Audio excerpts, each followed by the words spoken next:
দেখুন ওরা খাবার দেওয়ার পরে কী অবস্থা, একদম প্রত্যেকটি পাত্রে ওরা দুধ জমিয়ে ফেলেছে। যদিও এই পাশটায় আগে দিয়েছি, তো এই পাশটায় দেখি ওরা শুরু করেছে অত্যাচার।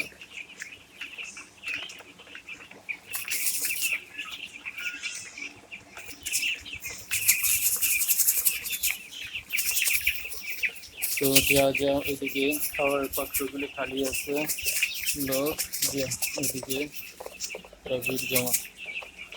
এক পাশে থেকে খাবার খাওয়ার চেষ্টা করতেছে।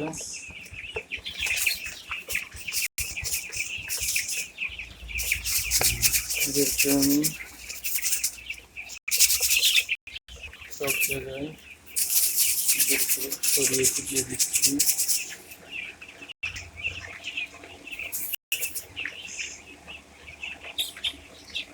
দেখতে পাচ্ছেন 5-6 ঘন্টা খাবার না দেওয়ার কারণ একদম পুরোপুরি ওরা ক্ষুধার্ত।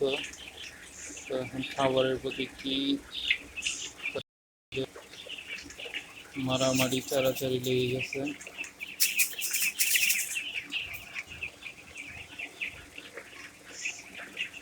আসলে খাবার আরো বেশি দিতে হবে, ওরা একসাথে খাবার মোটামুটি খেয়ে শেষ করে নেবে, তো খাবার আরো দিতে হবে।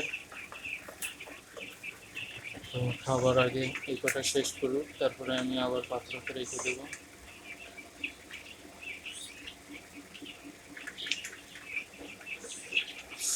আসলে খাবার সারাদিন দিই নাই, না দেওয়ার কারণে আমার মুরগিগুলো ইনশাল্লাহ, যদিও ওদের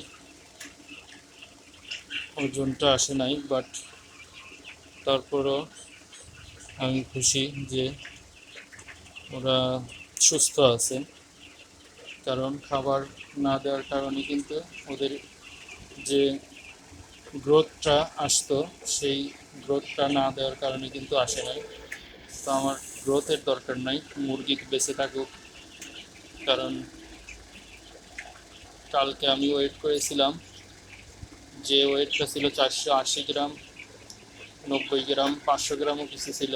তো সেই অনুযায়ী আজকে কিন্তু ওদের 10 গ্রাম 15 গ্রামও বৃদ্ধি পায় নাই, কারণ খাবার 6 ঘন্টা আমি দেই নাই।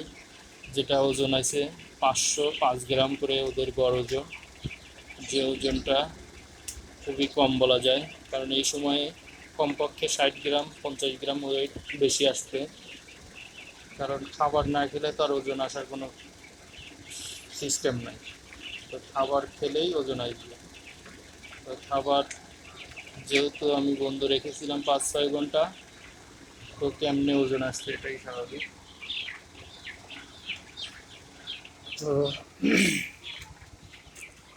যাক, এমনই আমাদের এখানে আবার একটা সমস্যা আছে। কালকে শনিবার, কালকে মাইকিং হয়েছে 9টা থেকে বিকেল 5টা পর্যন্ত মোটামুটি কারেন্ট দেওয়া হবে না। তো আল্লাহই ভালো জানে। আকাশ মেঘলা মেঘলা ভাব, বৃষ্টি হচ্ছে না। যে গরম, এই গরমে মুরগিগুলোকে রক্ষা করা খুবই কষ্টসাধ্য। তো সবাই জানি না কিভাবে পালন করেন, বাট আমার জন্য খুবই কষ্টসাধ্য হয়ে যাবে এই গরমে মুরগিগুলোকে লালন পালন করা। কারণ 9টা থেকে 5টা পর্যন্ত কারেন্ট না থাকলে এই সময়টা যে গরম।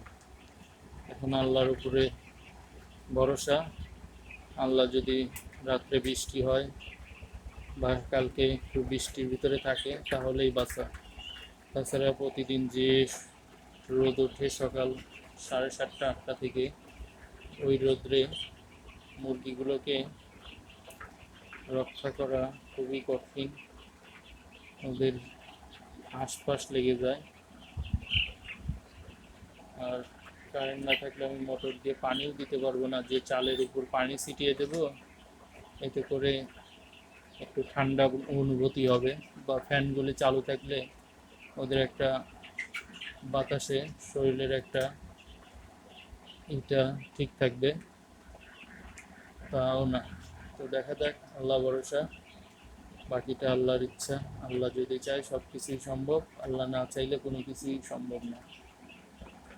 তো সবাই ভালো থাকবেন, সুস্থ থাকবেন। আর আমার ভিডিও ভালো লাগলে অবশ্যই আমার চ্যানেলটিকে সাবস্ক্রাইব করবেন, এবং কোনো তথ্য জানার থাকলে অবশ্যই কমেন্টে জানাবেন। আমি অবশ্যই পার্থিপক্ষে আপনাদেরকে সঠিক এবং সুন্দরভাবে জানিয়ে দেওয়ার চেষ্টা করব। কারণ যেহেতু আমি ব্রয়লার মুরগি এই দিয়ে 2বার লালন পালন করতেছি, আমার একটা ধারণা সৃষ্টি হয়েছে যে কিভাবে লালন পালন করলে ভালো হবে। তো সবাই ভালো থাকবেন, সুস্থ থাকবেন। আল্লাহ হাফেজ।